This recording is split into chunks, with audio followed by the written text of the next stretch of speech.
Hi, people on Zoom, can y'all hear me?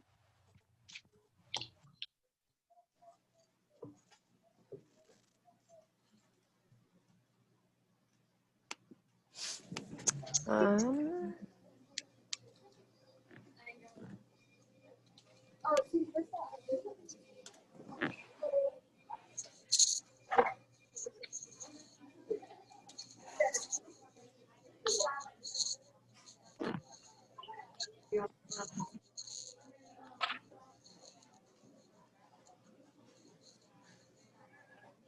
okay, people in the room, if you could use your phone to scan that QR code. Oh my gosh, I'm sorry.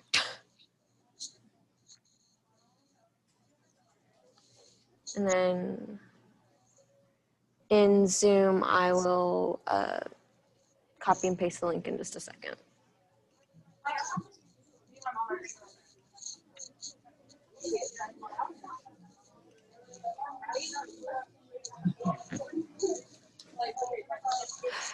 Shoot. Oh, that's fine.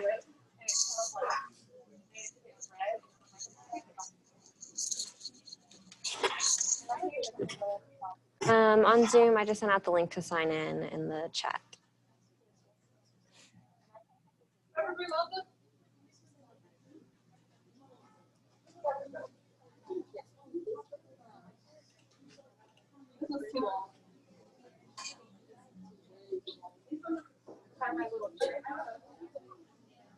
James, could you pull up your mask, please?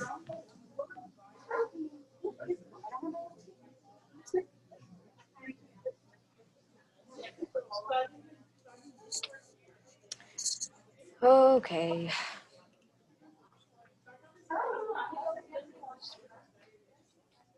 Okay, cool.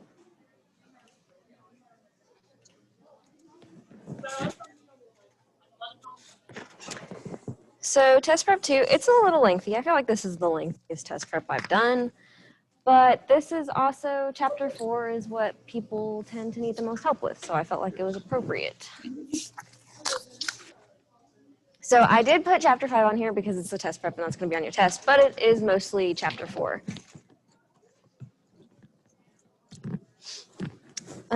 Okay, let's just jump into this, right? So I did my best to like keep these grouped by topic. So first off, we're gonna do like net ionic stuff. So the net ionic equation for the reaction between aqueous nitric acid and aqueous sodium hydroxide is blank. So what's the formula for nitric acid?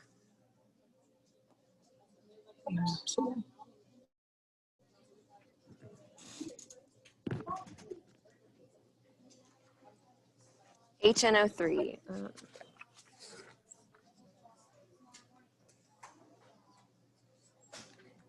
What about sodium hydroxide? NaOH. So what is this going to form? What two products are we going to form here?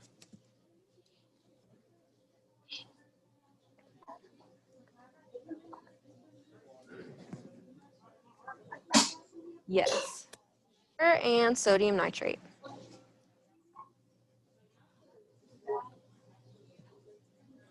Are there any questions on how we got those products? Okay, cool. So sodium hydroxide told you is aqueous in the problem. What state of matter is water? Liquid. And sodium nitrate? Aqueous, because nitrates are always soluble, right? So we don't have a solid, we don't have a precipitate. So how are we going to find a net ionic equation for this?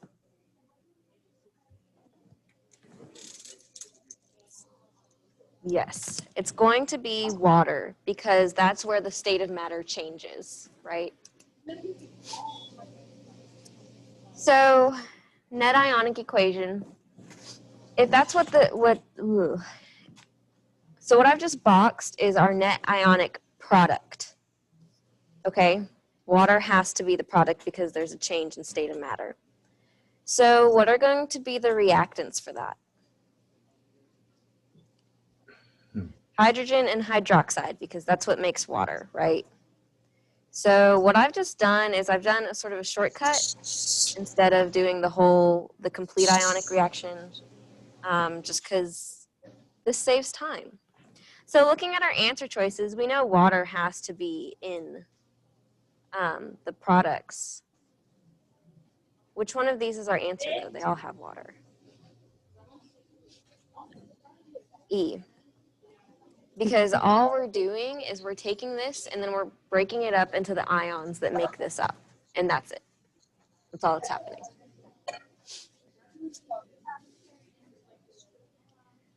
Okay, which ions are spectator ions in the formation of a precipitate of silver chloride by combining aqueous solutions of cobalt-2 chloride and silver nitrate?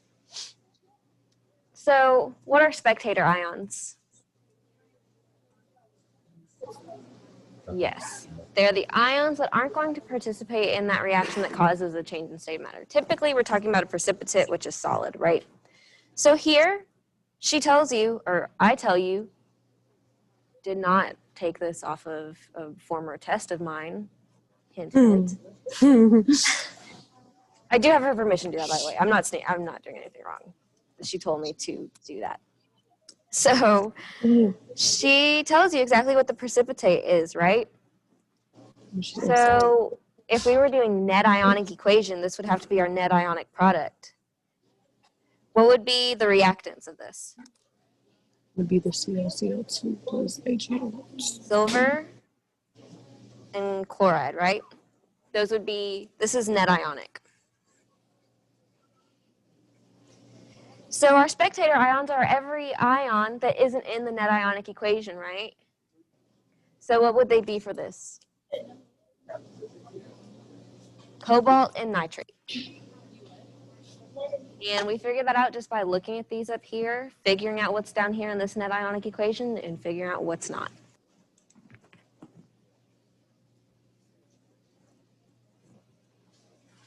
Okay. Consider a reaction between aqueous solutions, barium iodide and sodium sulfate. What is the precipitate? What are the spectator ions? What's the formula for barium iodide? Barium iodide, BaI2. Yes. What about sodium sulfate? Na2SO4. What are we going to form?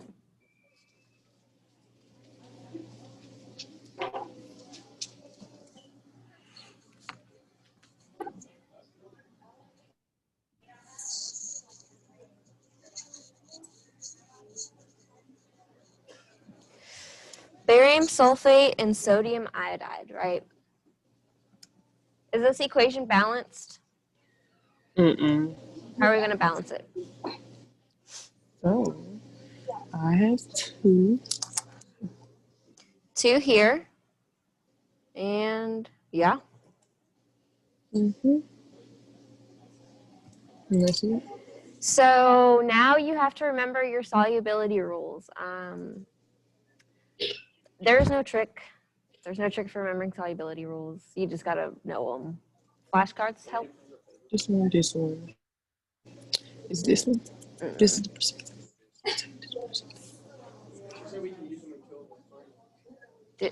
For the solubility chart? Okay, I'll trust you guys. Because normally she wouldn't, but she's changing a lot this semester, so. Okay. So, I've told you that these are aqueous. Mm-hmm. Barium sulfate. Sulfate. It's sulfate. Soluble or insoluble? Soluble. Sodium iodide, sorry. Just kidding. That's solid. So what's our precipitate? Barium sulfate is the precipitate.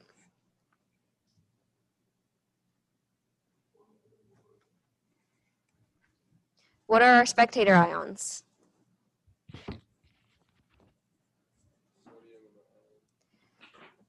Sodium and iodide.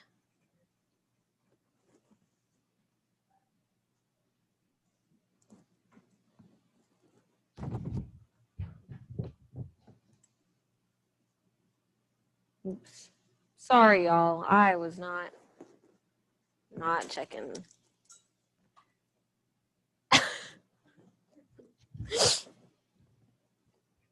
Okay, which ions are always soluble no matter what they're paired with?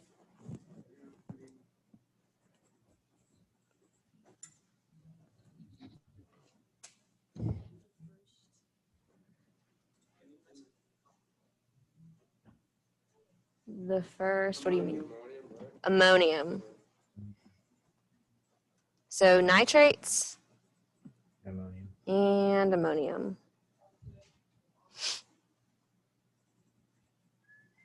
We're gonna use our chart on the test, right?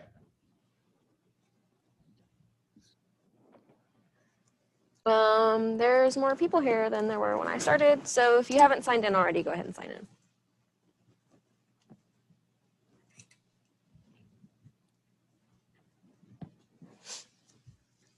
Okay, let me make sure. Yeah, that wraps up solubility, net ionic equations. Are there any questions over this before I move on to the next topic? We're gonna use our chart on the test, right? Huh? We're gonna use our chart on the test, our blue chart that she gave us in class. Is that someone on Zoom? Oh, shoot. Yeah. If you're on Zoom, oof.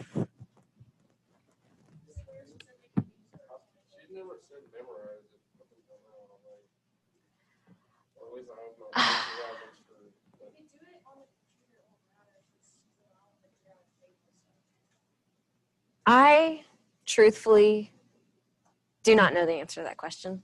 I'm pretty sure in class she said that we are going to be able to use it on every test up until the final exam because we should know it all by then. I'm like 90% sure.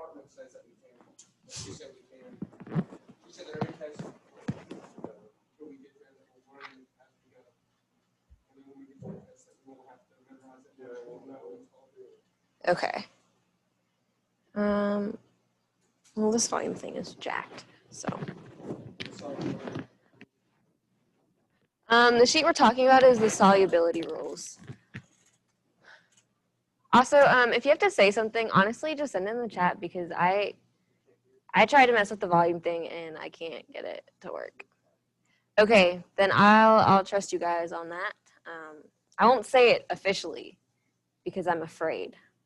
But if you all remember her saying you can use your solubility rules on the test, then that's cool. Because that's also the general consensus in the classroom. So you can find it on Canvas under modules. And there should be a little thing that says solubility chart. Okay. Or it'll say like solubility rules and yeah. Okay, what's the oxidation state of chlorine and chloric acid? What is chloric acid? What's the formula for that? So, pause. We're going to go back real quick. We're going back to number 3. So, it's the precipitate because your precipitate is whatever is not soluble. Whatever is solid in solution is going to be your precipitate. Got it. Because, like, it really sucks that lab is so weird. But you would do a lab and you would watch the solid form in the solution after you mix two things, which is why it's called a precipitate, because maybe that's not why it's called a precipitate, but that's why I think it's called a precipitate, because you watch it solidify and fall to the bottom like precipitation, like rain.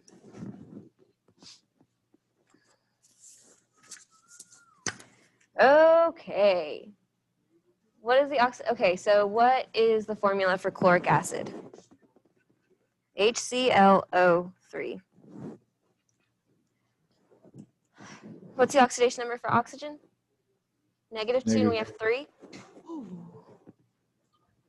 We multiply it by 2. So it's Okay. negative 2 and multiplied by 3. That's going to give us negative 6, right? Hydrogen plus 1. We have to get this to equal 0, so what does chlorine have to be? Plus 5.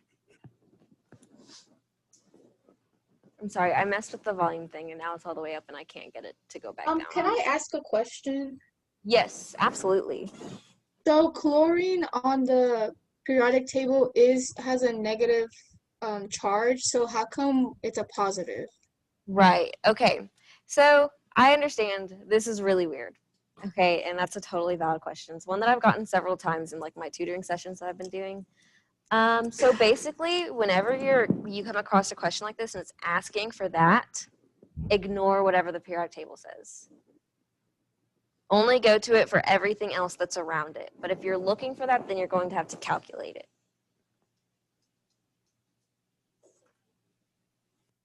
It's weird, but yeah, because honestly, the number one mistake I think students would make on this question is read what's the oxidation state of chlorine, go to the periodic table, see that it's -1 on there, and then put -1 as the answer. Okay, thank you. Uh-huh. So hydrogen and oxygen, the oxidation state of hydrogen is almost always 1, and the same for oxygen, or -2 is for oxygen usually, right? Yeah, as long as it's not asking you to calculate those. We're going to go into the oxidation numbers of hydrogen because there's 2 that you need to know and need to be able to figure out. Awesome, thank you. Okay, in which reaction does the oxidation number of hydrogen change? This is a long one. Hold up. Okay, so number 6, it's a little lengthy. Basically, you're going to go through and you're going to calculate the oxidation number for everything. Yes. You're just going to go through. You're just going to go through and you're just going to do it all. But you know what? Actually, hydrogen, yeah. Yeah.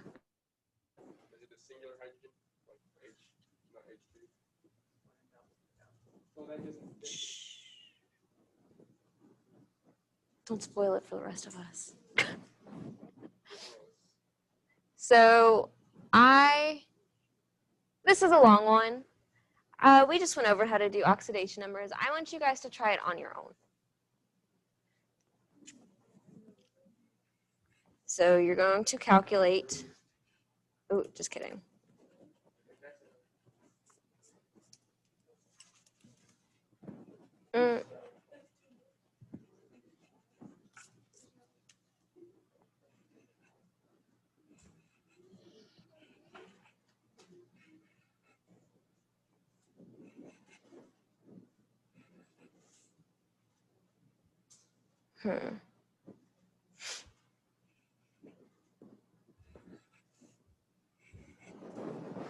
It's a lot, but this was literally a question from my past exam. So, exam. I took Adams when I took this class, so she doesn't do Chem 2. She only does Chem 1. I took Schultz for 2. I just erased it because you really only have. No.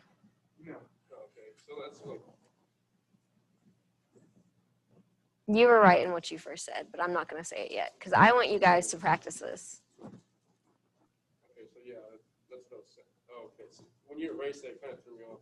Sorry, I don't know. I don't really know why I erased it, honestly. So there's a strategy to this that she wants you to know. There is, but there is a little thing that I will point out, but when I took my test, I did it all. And then I got it wrong. So.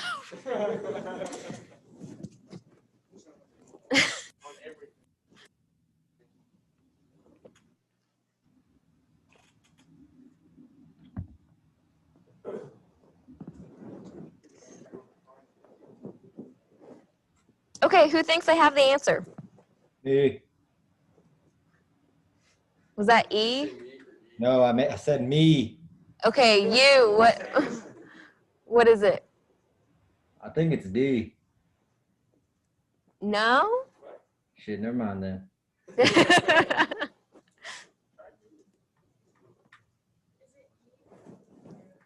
It's E. There is a trick to this. A little trick, and it requires you to go over all the answer choices before you start working, which is what I did not do. So learn from my mistakes, please. Look at this E. What is the oxidation number here? +1. Okay, negative. I mean, 0, 0, 0. Why is it 0? Oh, it's elemental state, right? Yeah. Yes, that's its elemental state, the elemental form, because it's part of the diatomic 7. O2, H2, Cl2, I2, Br2, and there's 2 more I can't remember right now. Those are the elemental states of those. So it's 0. But if you go over to water, can that be 0 oxidation number? No. If it's in something, it can't be 0. Does that make sense? Okay. I know looking at this question, it's like a lot to unpack. Yeah. So is that how that question's gonna be? Like, there's one that's gonna be 0. You gotta find it. I can't guarantee that. Like, Because what if it wasn't? How would it look? Like, would there be like an extra H over there or something? so if a question like this were to appear on your exam and there wasn't anything that was 0, you would just have to go through and calculate.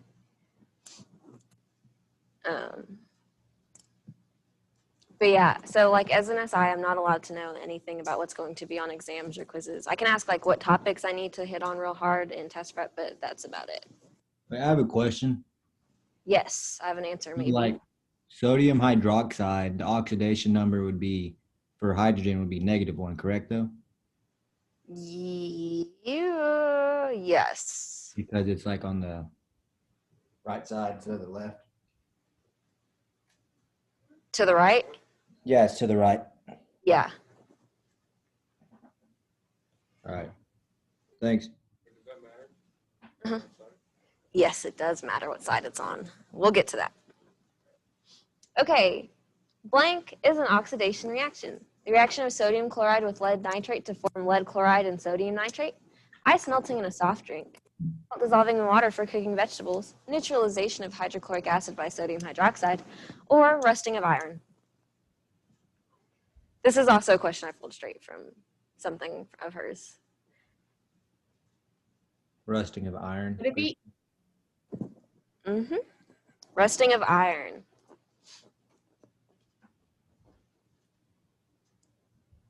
There's one other question that's kind of like this. Honestly, the other question that showed up on my exam, or no, it showed up on a quiz. And I was so taken aback by it because it's like a biology-ish question. And I put it at the very end, and I wanted to give it to you guys in case it showed up because it really threw me for a loop when I saw it. And I got it wrong. So, okay, what is / are the oxidation numbers of O2 gas? Why?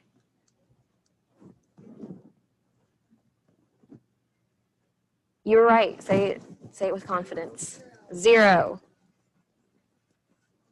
Why? Yes.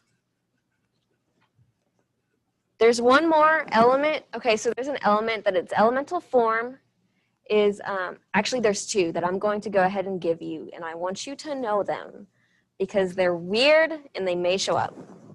So 2 more elemental forms you should know. For sulfur, it's S8. For carbon, it's graphite.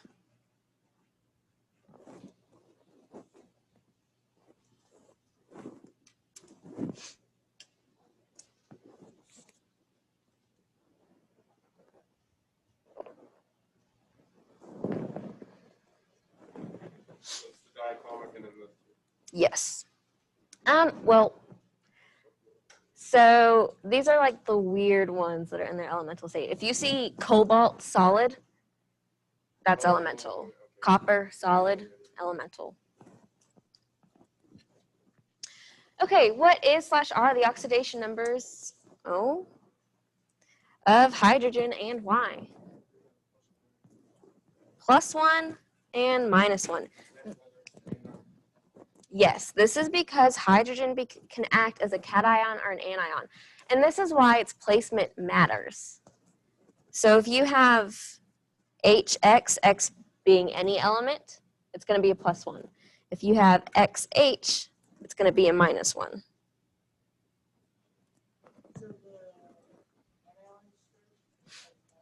Cation is first, yeah. I like to think of it of, I really love cats. Cats are positive to me. Cats are a great thing. So they're positive for me. Or if you don't like cats, because James is shaking his head like he's disappointed in me. Anion, anti, negative. Anti-cat, if that makes you happy.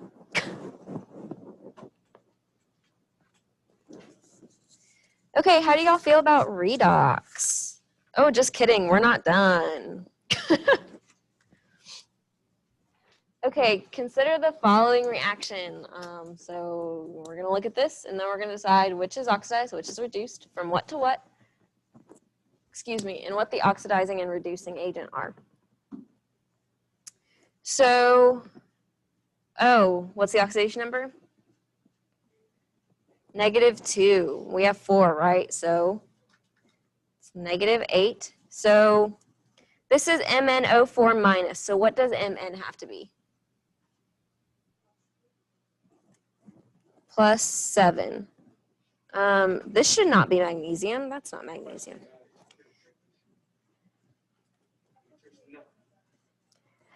That is manganese. That's a typo on my end.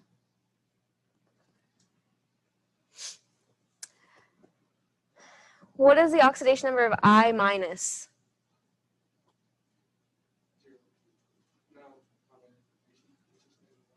It's just -1. It's exactly what it tells you. If it's an ion on its own, whatever that charge is the oxidation number. What about for I2? That's 0. And then manganese +2? It's just +2. That's all there is to this. So is manganese reduced or oxidized?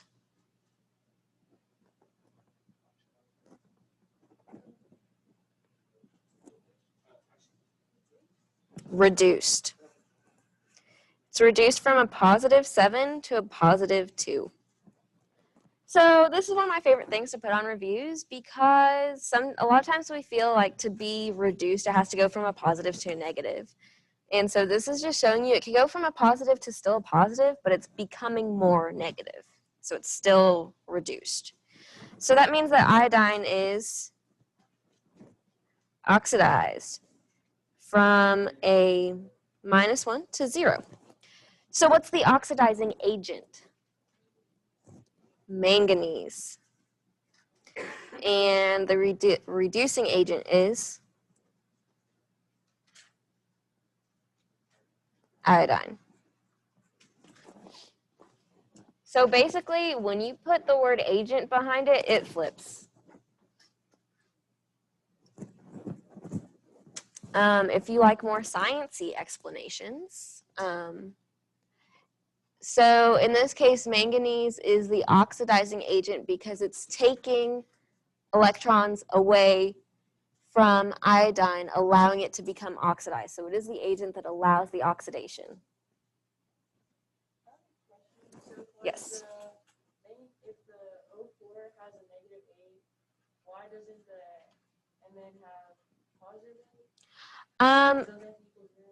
You know, I recognize that. Are you asking why manganese is +7 instead of +8? Because of this charge right here. So basically, whenever there's a charge, that means the overall molecule is equal to that. So we would have X minus 8 equals -1, which would be a +7, right?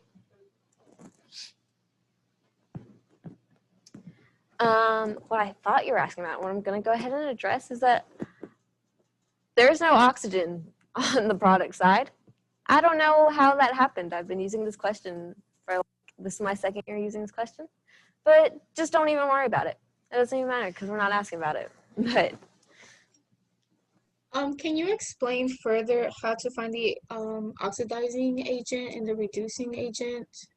yes, so I don't know that I have much of an explanation other than if manganese is being reduced, you have to go opposite. That's going to be the oxidizing agent. So whatever is being reduced is the oxidizing agent, and whatever is being oxidized is the reducing agent. There's a video underneath the module that explains it very well. Okay, Under the chapter 4 module. there's a video under the chapter 4 module that explains it very well, according to James. I haven't seen it, but if it helps y'all, I probably should have seen it, but that's okay. Does that, it may not make sense, but is that at least something that you feel helps you remember? Yes. Okay. Because, you know, sometimes things don't have to make sense. You just got to know them. So, which of the following species is reduced during the following combustion/redox reaction? So this was question number 2 on your quiz, right? On your chapter 4 quiz. I got a lot of questions about it, so I put it on here. H4. What's that going to be? Look at where it's placed. -4. So that means carbon must be +4. O2, 0. O2, but in carbon dioxide. -4. That means carbon is +4. Oxygen here, -2, +2. So notice that I ignored this coefficient. When you're doing redox, the coefficients don't really matter. They don't. Only the subscripts matter. So, yes. No, you're fine.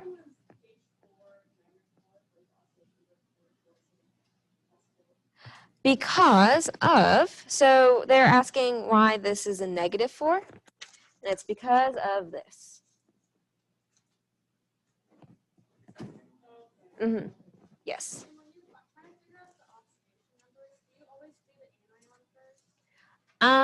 That's, I guess that's just sort of personal preference. So they asked if we always do the anions first. That's just how I learned it, so that's just how I do it. I guess I don't really have an answer for that, like I wish I did. Yes. Uh-huh.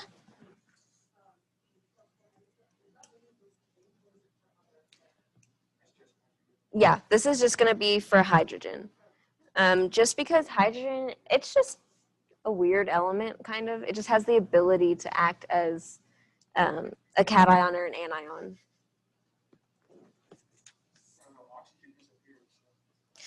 Yeah. Okay, so what's reduced?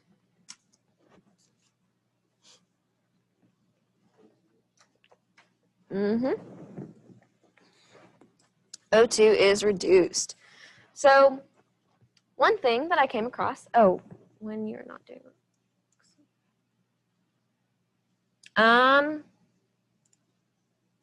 If you're not doing a reaction, then there shouldn't be a coefficient. So yeah, whenever you're doing oxidation numbers, just don't even worry about coefficients. Just focus on those subscripts because that's what's going to manipulate your numbers.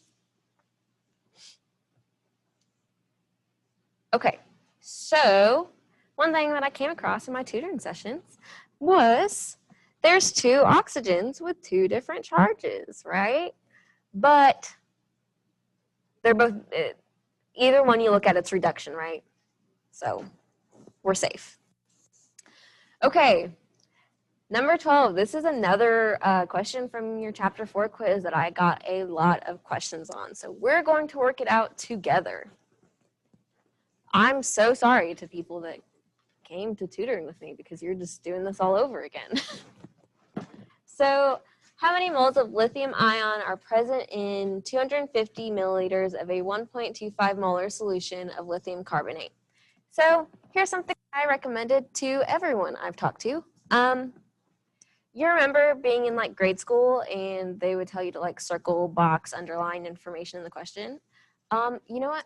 Go back to grade school for this. That's okay. So if you're taking it on paper, like in class, you can underline, you can mark all over your paper. If you're taking it in or online, write it down. What I do is I put goal. What's our goal in this question? What do we have to get to? Moles of lithium. When I say write it down, I don't mean write down the entire question. That will take up so much time. Just jot down what you need to get into. That's our end goal. So another thing that I did was I wrote out the mole train that we're going to ride to figure this out. So we're starting with molarity, right? It gives us molarity. So we're going to go from molarity to moles to moles. Molarity of lithium carbonate to moles of lithium carbonate to moles of lithium. And it's just so easy to get on the mole train and go in all different directions, sometimes going places you don't need to go, making things more complicated. So it's easy to write down your plan so that way you can constantly refer back to it and make sure you're keeping on track. Okay, so we're in molarity. We need to get to moles. How are we going to do that?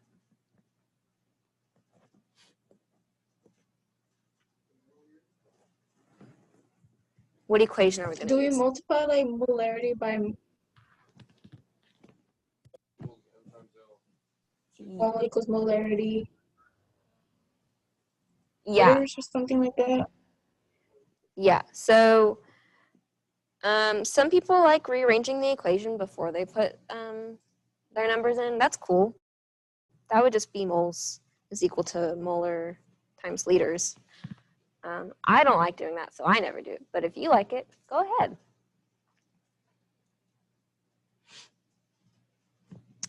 So all we're going to do is we're just going to plug in numbers.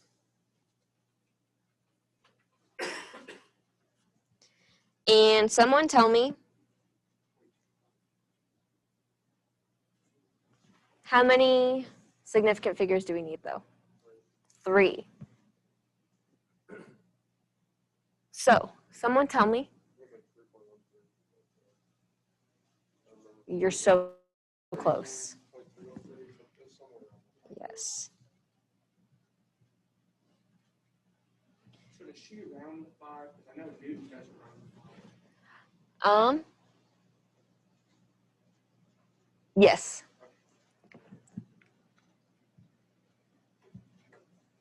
Okay, so now we're in moles of lithium carbonate. Where do we need to go now? Moles of lithium. How are we going to do that? I forgot something. I'm so sorry. We need a balanced equation. That's like something I harp on so much and I just forgot it when like remembering it matters most. So I apologize. But yeah, pretty much whenever you see a math problem, like a stoichiometry problem, just go ahead and write out a balanced equation. You're gonna need it. Anytime you're going from moles to moles, you need a balanced equation.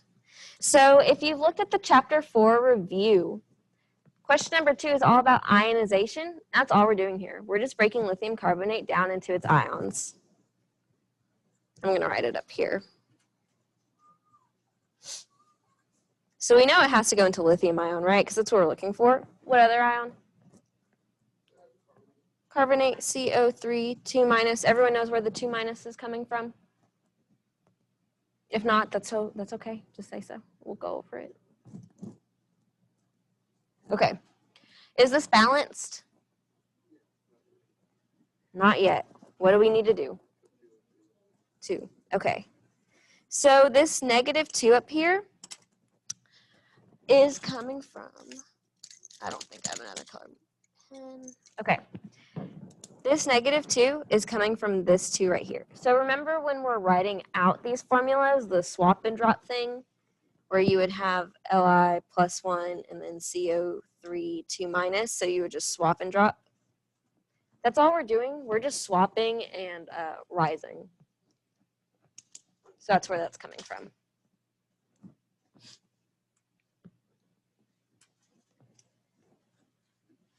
Okay, so now we have our balanced equation, and now we can do some stoichiometry.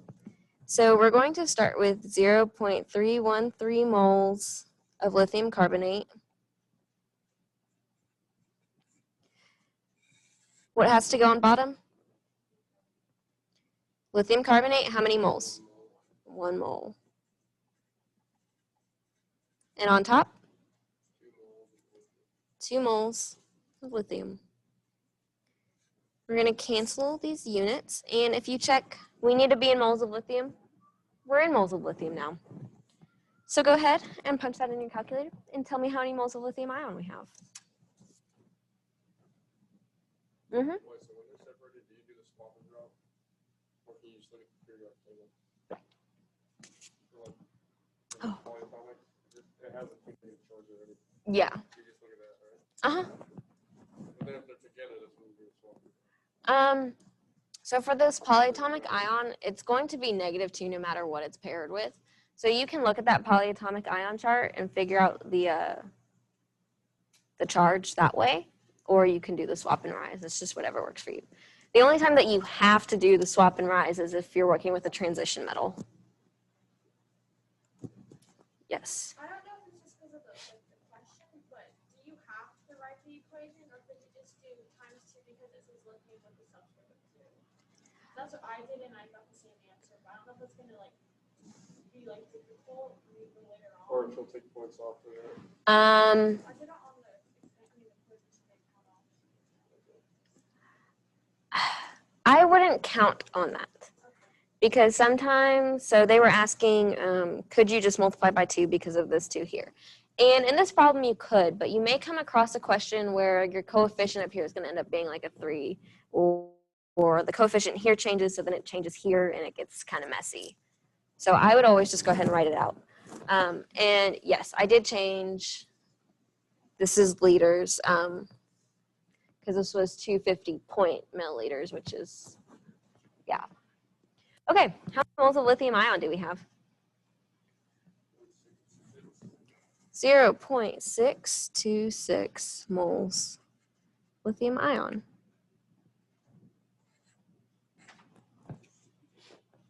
How do you guys feel about that? Oh, go ahead. Sorry, how did you get the mole of 0.313 mole of lithium? From molarity equation. Using the molarity given to us and then the volume given to us and plugging it into the molarity equation, which is moles over liters.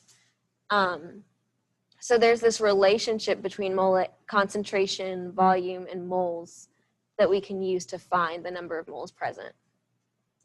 So would you multiply that or divide them? So you would multiply the molarity times the volume. Always write out the equation that you're working with because she'll take off points if you don't. And then once you get it, plug the numbers in, you can just solve it algebraically. So you have to multiply the 0.250 on both sides to get it to cancel out. Yes, the worksheet and the key will be on my website. And I will have, there is chapter 5 towards the end of this. It was just, people really struggle with chapter 4, so. Okay, how many moles? So this is exactly like the question we just did. I just want you guys to have more than one example. How many moles of sodium ion are present in 250 milliliters of a 2.00 molar solution of sodium phosphate? What's step 1 that I forgot to do last time? Balanced equation.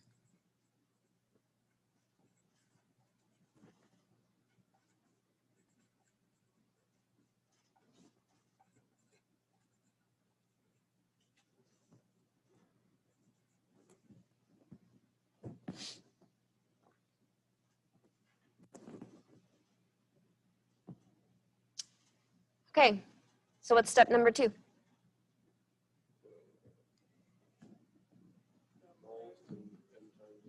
Mm-hmm. We're going to go from molarity to moles to moles. So molarity is equal to moles divided by liters. We're given 2.00 molar is equal to moles divided by 0.250 liters.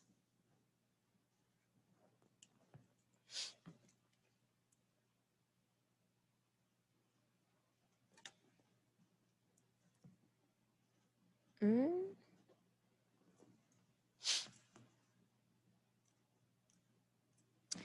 How many moles?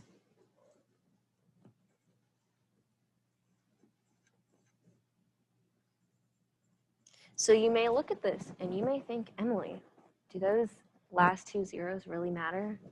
And the answer is yes, because she will take off. She is not afraid to take off for that.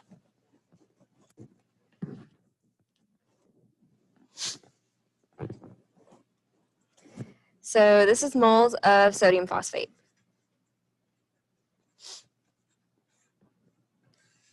What's going to go on bottom? 1 mole.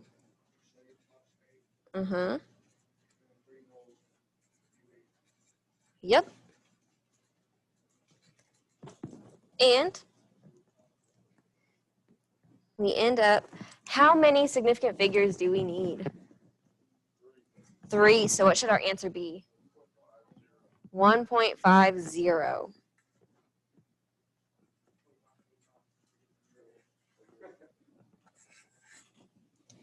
Okay, so the next 2 questions I have are stoichiometry, but we're adding on a step.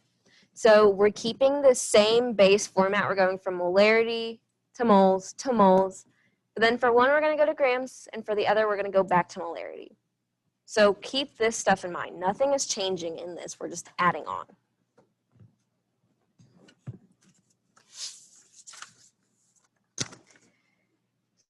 So she also uses this word a lot. I don't know how to say that, so I'm just going to skip over that and say sample. A 50.0 milliliter sample of nitric acid of unknown concentration was titrated with 0.125 molar sodium hydroxide solution. It took 28.22 milliliters of the base to neutralize and reach the endpoint of the titration. The concentration of the acid was found to be blank. So what are we looking for? Molarity of nitric acid.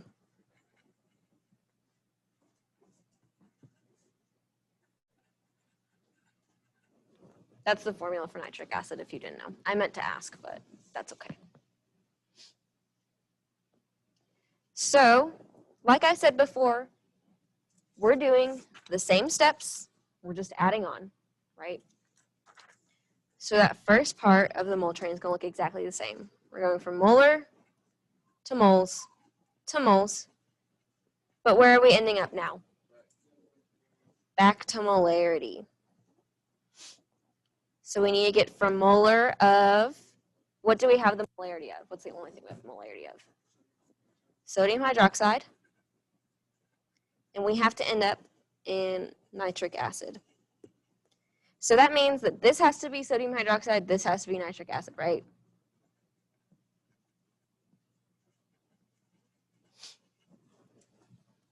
Okay. So what's step 1 again? Equation.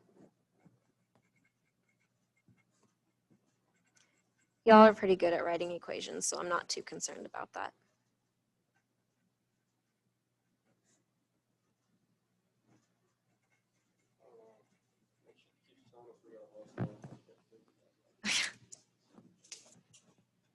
Yeah, that's one thing.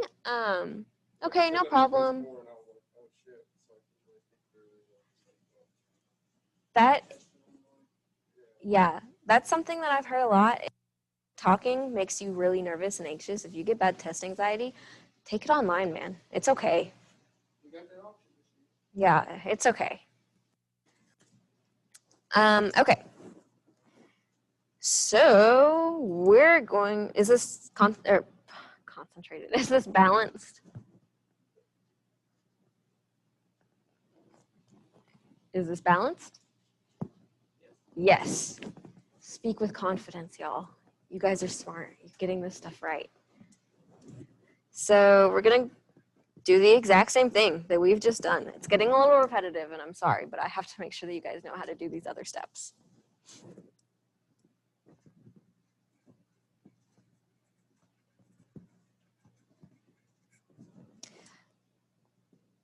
Which volume are we going to put here?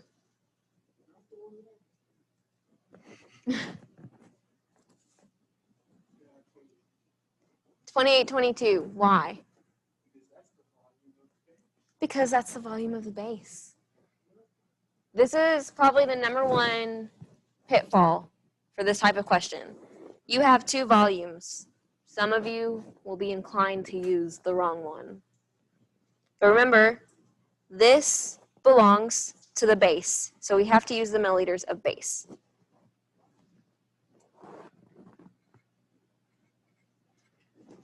Oops.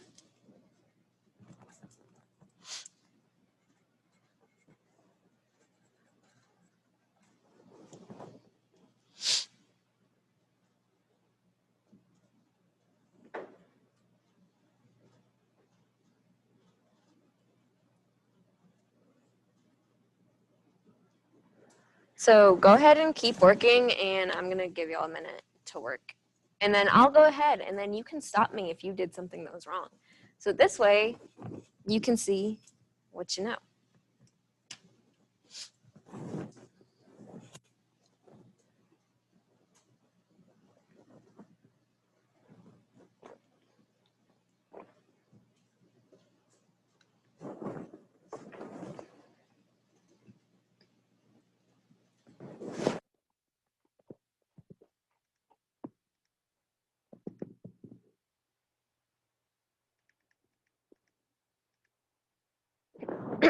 Okay. I'm coming up behind you, so if I start catching up, just yell at me to stop, and I will while you guys work on it.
Does that look right to y'all? I guess it's different because for the moles, I already did the secret. So I got paid for I don't do 4 because I went 360. So at the very end of it, That's one sig fig that you used. oh my bad, yeah. The zeros are tricky, man.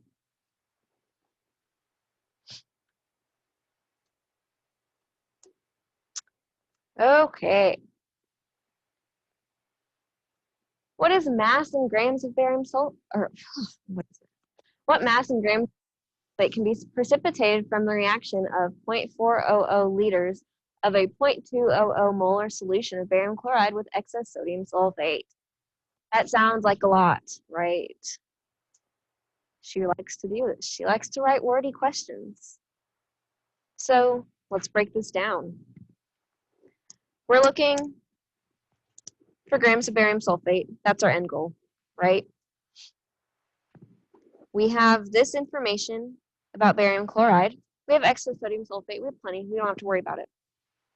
I've just underlined all the information that we need to solve this problem with the balanced equation. So our mole train starts off the same. We're going from molar to moles to moles. What are we ending in? Grams. Ooh.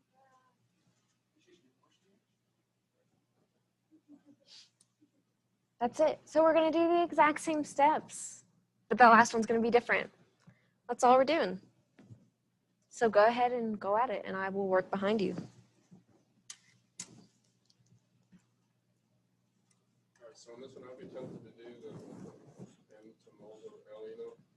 But is it because, like, you don't do that because they're two different, like, parts of the equation that that's going to find? What do you mean? Like, so I look at that and I'd be like, oh, okay, just go from molarity equals moles over liters. Mhm. But is that because it's both, like, we're looking for barium sulfite and it gives you barium chloride? That you wouldn't use that? You're going to use that. You're going to use molarity equation again. Okay, but I mean, I would stop there. So you just keep going after that? You got to keep going. Because so you're using molarity. You're going into moles of barium barium chloride. And we want to get to barium sulfate. Yeah, so you're going to have to use the balanced equation to get to moles of barium sulfate, and then you can go into grams.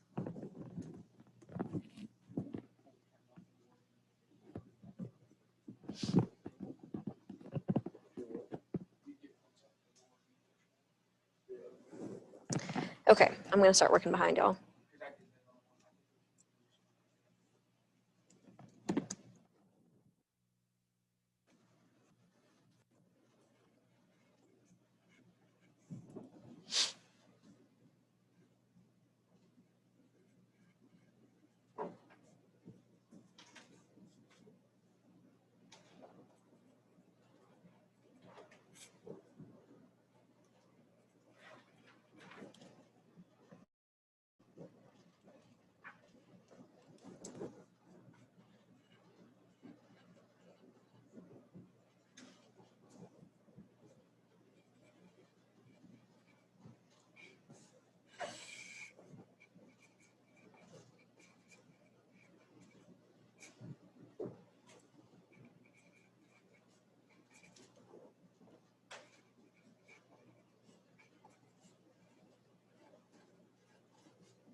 Does that look right to y'all? Is that what y'all are getting? Perfect. Also, those of you that come to my sessions a lot, you probably know I mess up a lot. I'll say one thing and I'll write down another.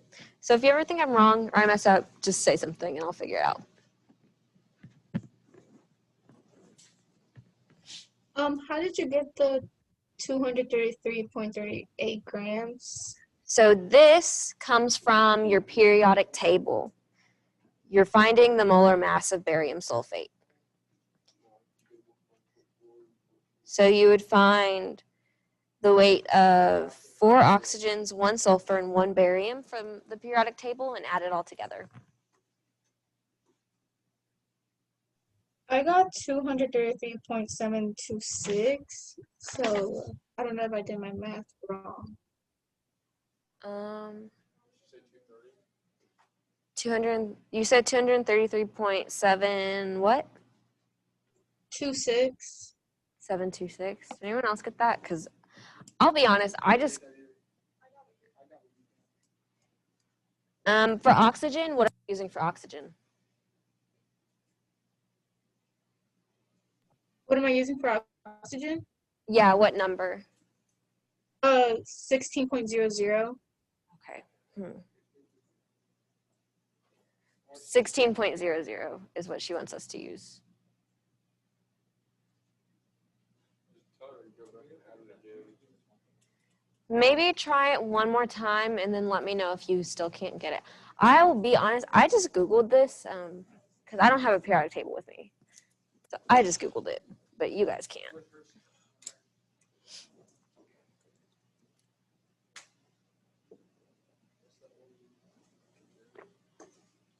This room is so cold. It's ridiculous. Is anyone else cold in here? Okay. I mean, I'm like literally always cold. Yeah, okay. Okay. This is different. This is not stoichiometry.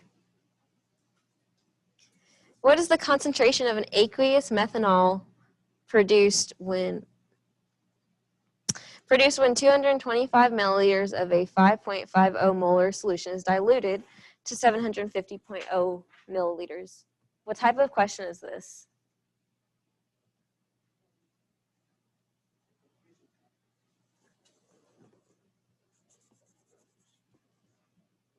Dilution. There's one equation for this, and it's fairly simple. Yes. What was that? So there's a couple ways to write it.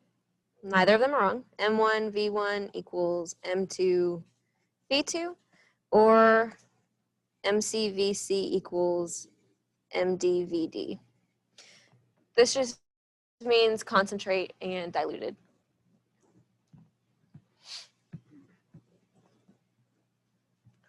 So for our concentrate or for our 1, what's the molarity of the concentrate? 5.50. And the volume of the concentrate?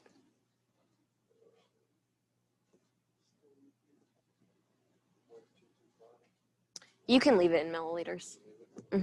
As long as all that matters is that the units have to be the same on both sides. If you use milliliters on one, you have to use milliliters on the other. If you use liters on one, you have to use liters on the other.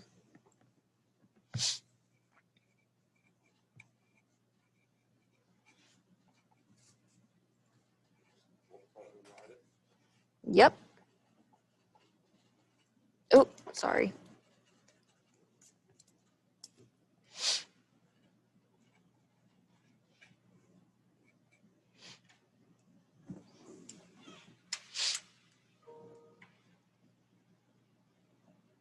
Is that me? Am I logged into my email?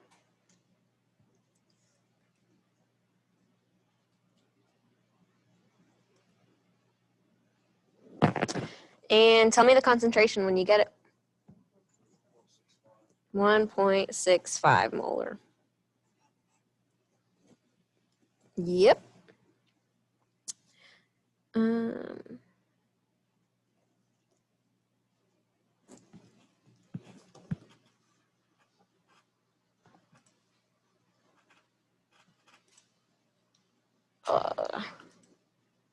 Okay. So then, now we're moving on to chapter 5. Finally. How do you guys feel about chapter 5? It sort of differs from semester to semester. Hey, can you go back? Yeah, to the last problem. Yes, please. I kind of forgot how to do this. Can you just like show what you did to get that answer? So all you're gonna do is you're gonna multiply these. Oh shoot. Oh, you're okay. So do you like algebra? Are you good at algebra? Okay, yeah, I was just wondering if that's what it was. So you just multiply. So you're just gonna do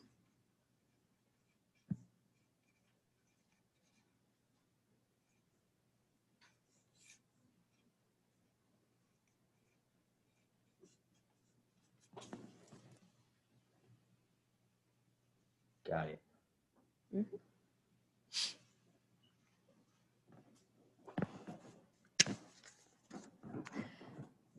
okay. Chapter 5. So y'all seem to like it. Okay. Which is the larger unit for heat? A joule, a calorie, or a food calorie? Sink. Yes. Food calorie. What's a food calorie equal to? Okay. It's equal to a kcal. Calorie? It's equal to a kcal or 1,000 calories.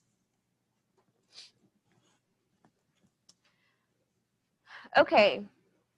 The internal energy of a system is an example of a blank function, a property of a system that is determined by specifying the system's conditions in terms of temperature, pressure, and so forth. State. Did anyone here take their quiz online? I ran into an issue earlier where someone had a question that was, which is a state function?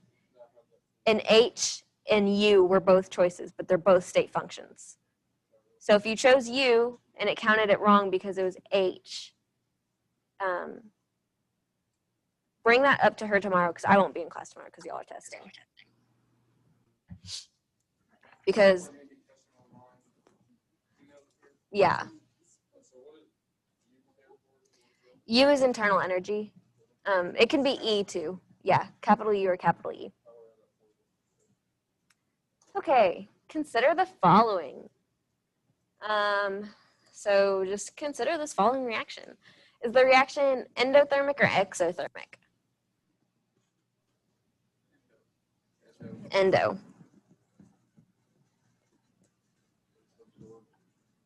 Yes, so therefore heat is absorbed. So if you still kind of mix up endo and exothermic because they sound really, really similar, here's how I remember them.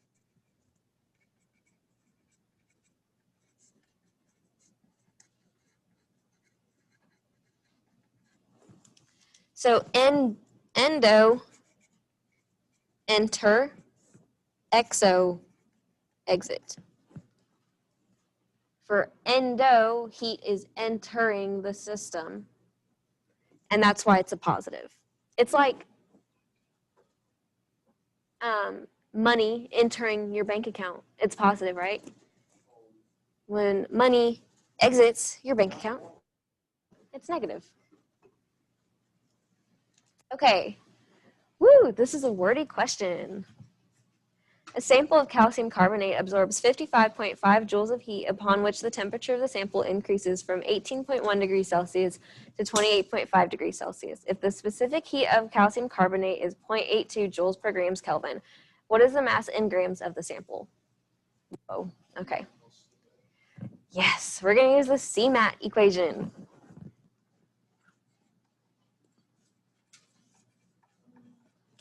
So what does everything here stand for? What is Q? Q is heat. C? Specific heat. M? Mass in grams. Delta T? Change in temperature. So what information does this question give us?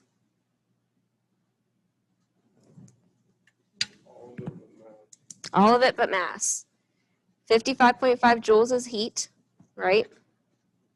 It gives us the change in temperature that we need to find, and it gives us the specific heat.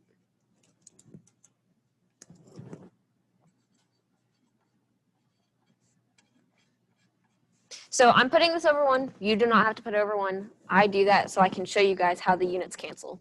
That's all that is.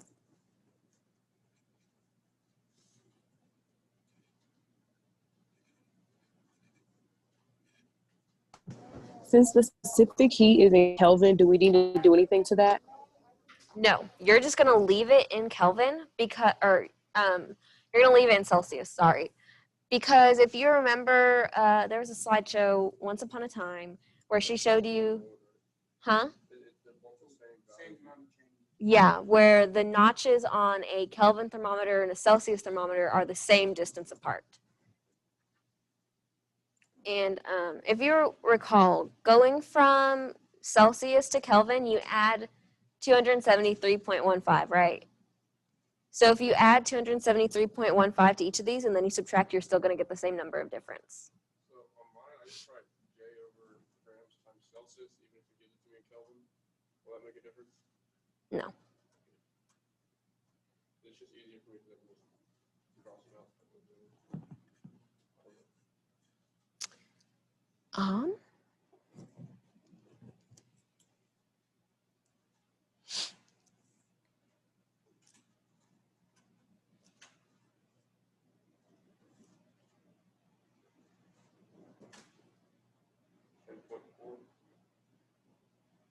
Oh, are you helping me out here? Thanks. Or Kelvin or Celsius, whichever. So the reason that I did all that is to show you how these all cancel out. Grams cancels out there, Kelvin cancels out there, joules will cancel out. But basically, we just need to do algebra, right? In the end, 55.5 joules divided by 0.82 and 10.4 is equal to mass.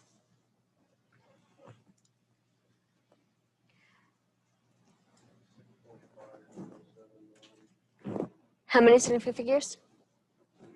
Mm-hmm. 6.5 grams. So it's a really wordy question, but you're just working with one equation. That's it. Okay, for the species in the reaction below, delta H of formation is 0 for which two? H2 and cobalt. Oh, I wrote that wrong. I'm sorry. Why? Yep. Elemental state.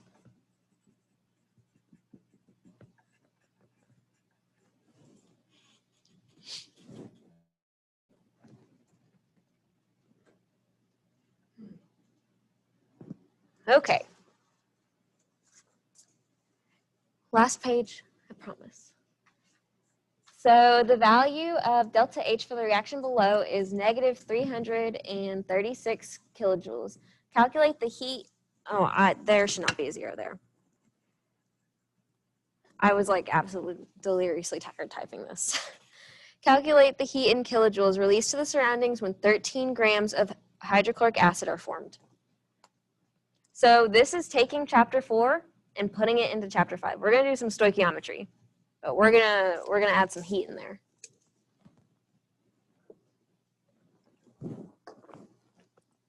Okay. What are we gonna start with?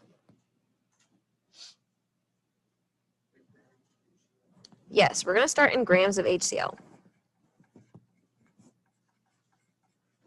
I find that oftentimes the most difficult part of a question is figuring out where to start.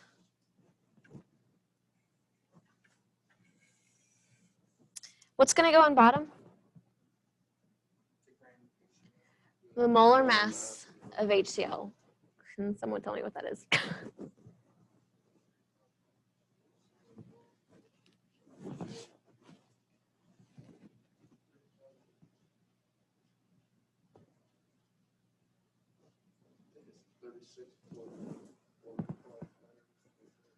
36.15, you say?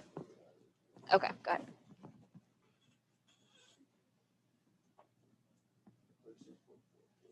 36.44.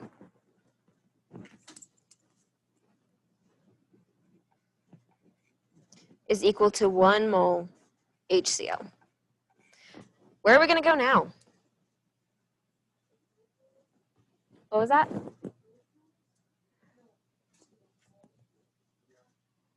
On bottom, we're going to go to moles of HCl because what's on top has to be on bottom. How many moles of HCl? 3. What's going to go on top? Mm.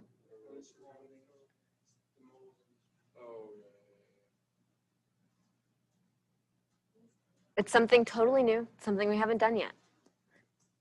I mean, we've done it in class, we just haven't done it in this session. Would you multiply it by the work that's being done? The kilojoules is going to go on top.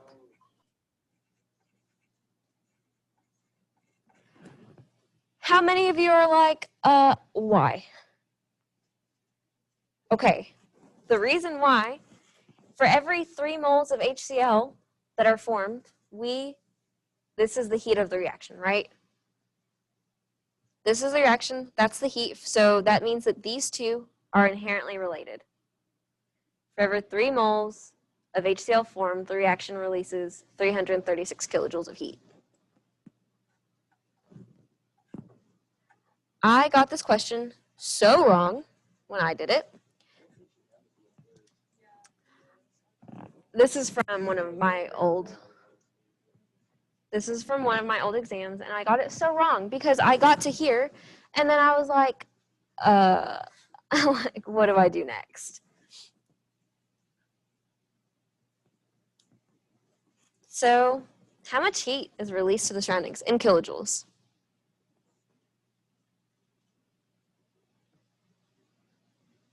Did you say something?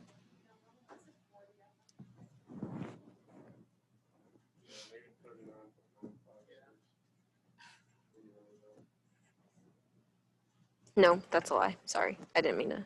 What?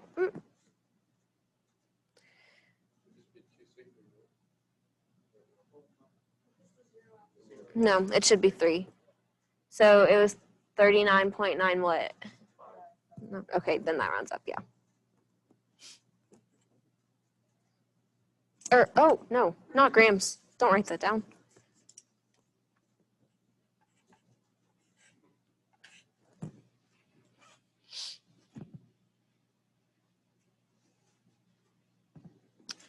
Okay, just 3 more questions, and then we're done.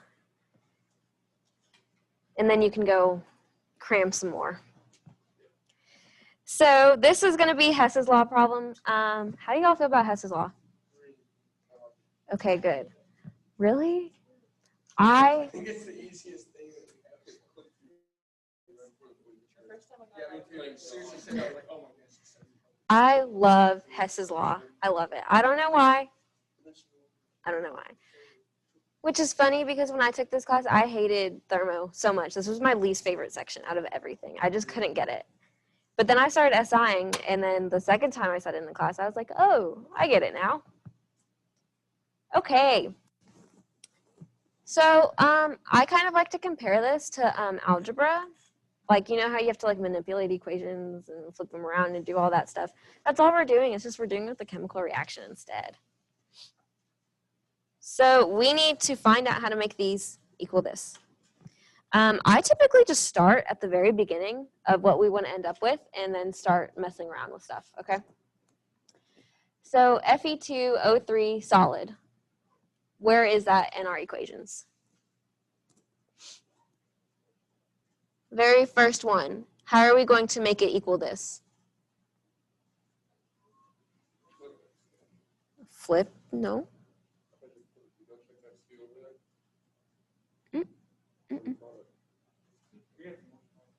Multiply by 3. Are you looking at this? They're real similar. Yeah. We're going to multiply everything by 3. The biggest thing that I see happen here is we forget to multiply this by 3. Multiply absolutely everything by 3. What I like to do is I like to just rewrite the entire equation because I get lost if I don't do that.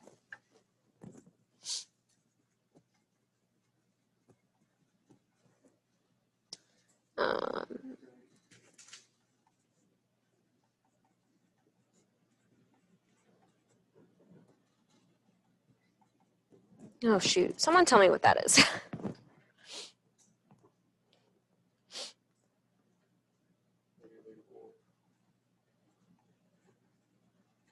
And then I cross the original out so I don't get mixed up. Okay, CO, we need 1 CO on this side. We have 9 CO on this side and 4 on this side. How are we going to fix that? How are we going to make this 1 on the right or on the left side? Multiply the bottom one by 2 because that'll make this 8. 9 minus 8 is 1, and that 1 left over is still over here. Are y'all okay? Okay. Can you repeat that again? Yes. So we're going to multiply this bottom one by 2. So that way this coefficient becomes 8. And so we have a 9 CO here, an 8 CO here. So when we do 9 minus 8, we end up with 1. And we end up with 1 on this side.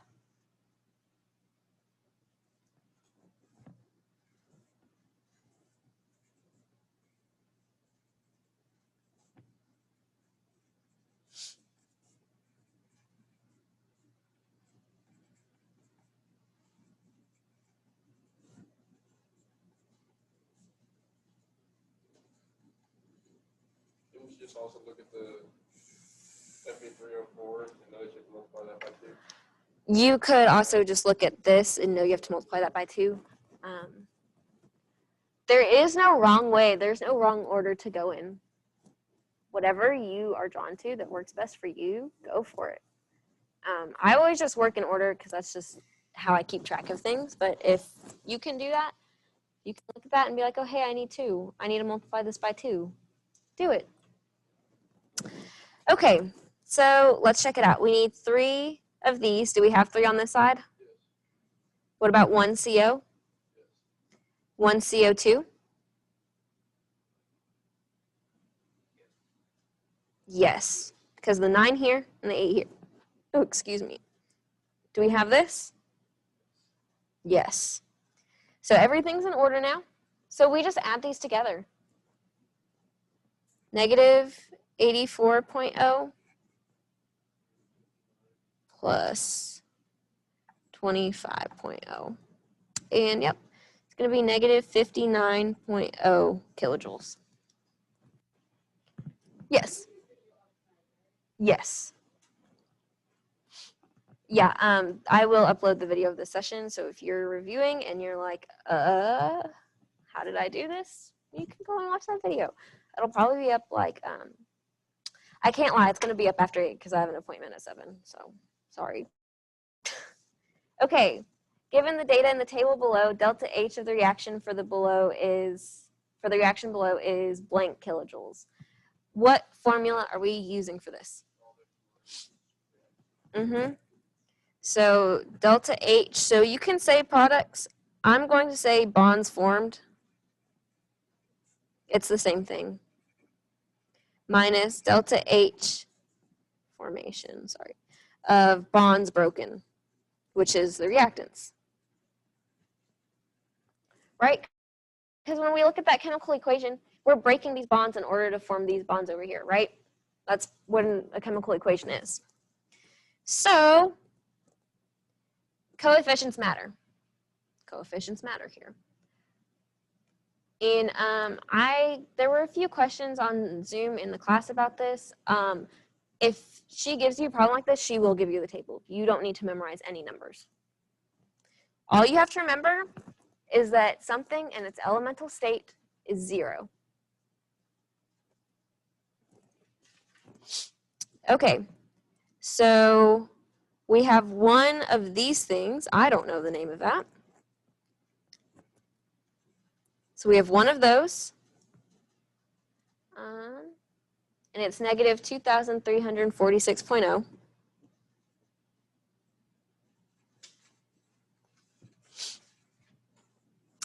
And we're going to add that to 2, because we have 2 waters, to negative 285.9.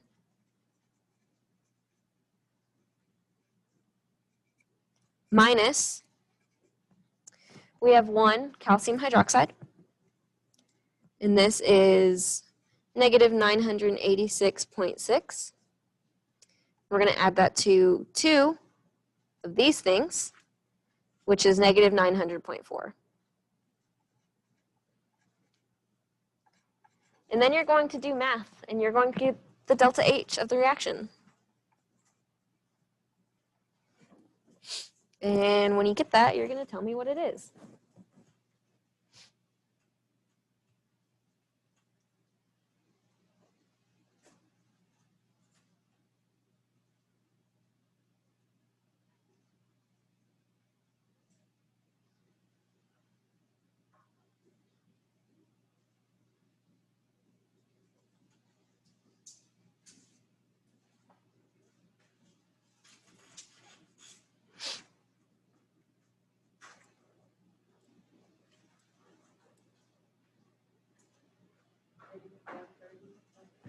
Yes, negative 130.4 kilojoules.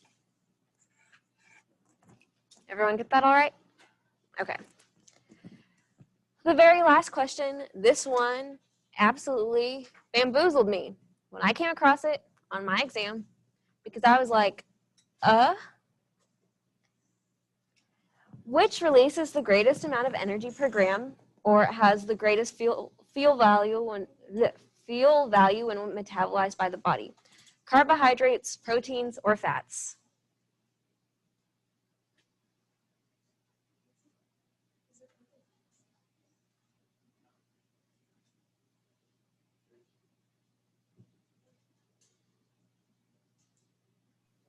It'd be carbohydrates. It is not carbohydrates. It's not proteins. It's fats.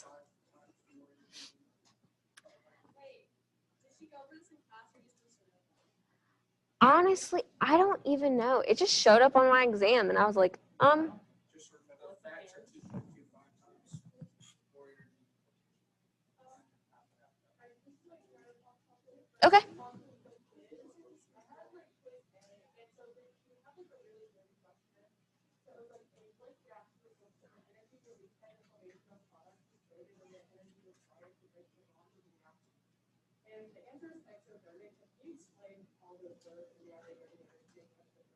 Yes, give me 1 second. And I'm going to have to come over there and take a picture of that because I cannot remember all that.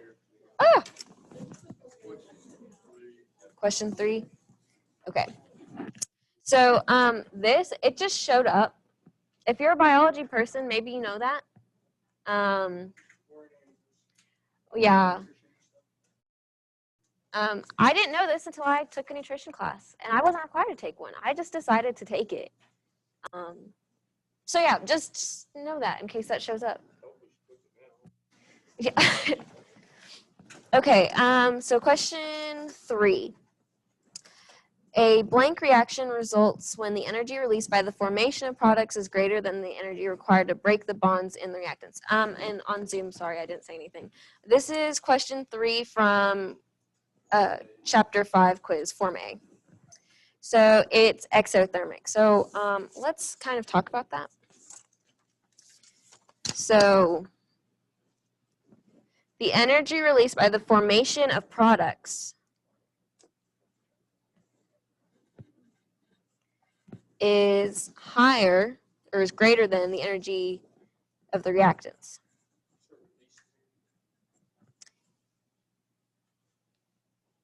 Yes.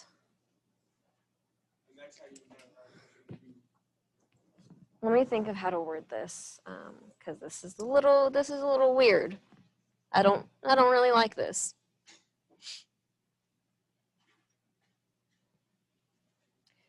Yeah. So energy released by the formation of products. So whenever you're talking about forming products, shoot. I'm trying to think of how to word this without just saying the question all over again.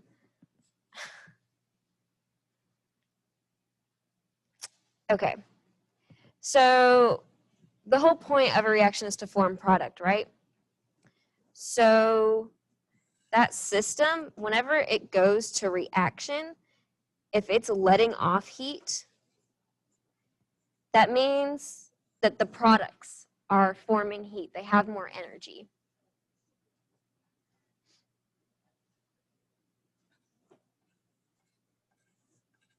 And so it feels hot to you, the products feel hot to you, and that's why it's exothermic.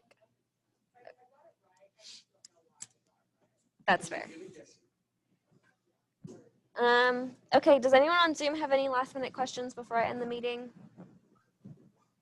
I do. There was a question on chapter 5. I really can't remember what it was, but it was going from calories to joules. How will we do that? Mine was from CC to, from food calories to joules or something like that. I think it's on the first page or the second page. It was 460,000. Yeah, I just do this, oh yeah. Are you talking about number 5? Or number 5, number 9? I'm pretty sure mine was something about I think it was chapter question 6, because mine was something about a peanut butter cup having Okay, 110 calories. Yeah, okay.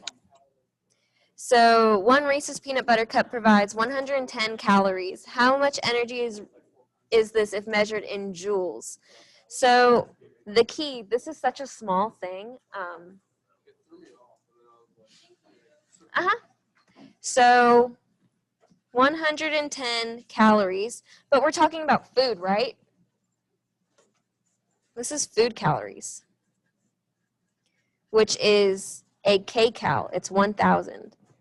1 kcal, or honestly, you could remember that 1 normal calorie, 1 small calorie is equal to 1 joule. So therefore, 1 kcal is equal to 1,000 small calories is equal to 1,000 joules. So you would just multiply by 1,000. There you go. So that, So I just multiply the 110 times 1,000. yeah, and then you add, multiply 4.6 by 1,000. Because 1 is equal to 1, right? For 1 joule, there's 4.6. So 1 calorie calories. is 4.1. pause. I think I messed up. Yeah, because the answer choices were like 460,000, I'm sorry. 46. Very good. Okay. Sorry. That is all my fault. I messed up. Okay.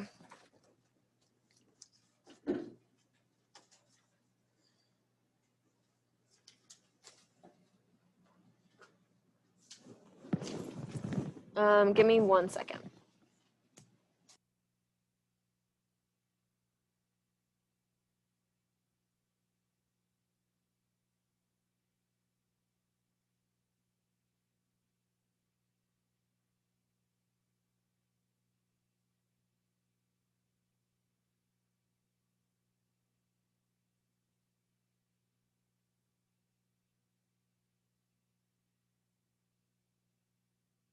Okay.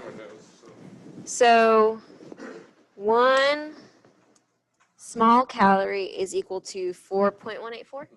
4.184 joules. And then when you multiply that by the 110,000, it'll give you 460,000. You just round it up to 460,000. Okay. Or it gives you something smaller than you round it up to 460. So it gives you 110 food calories, or kcal, right? And you, why did I put cal? So you want to go into calories. How would you get from kilocalories to calories?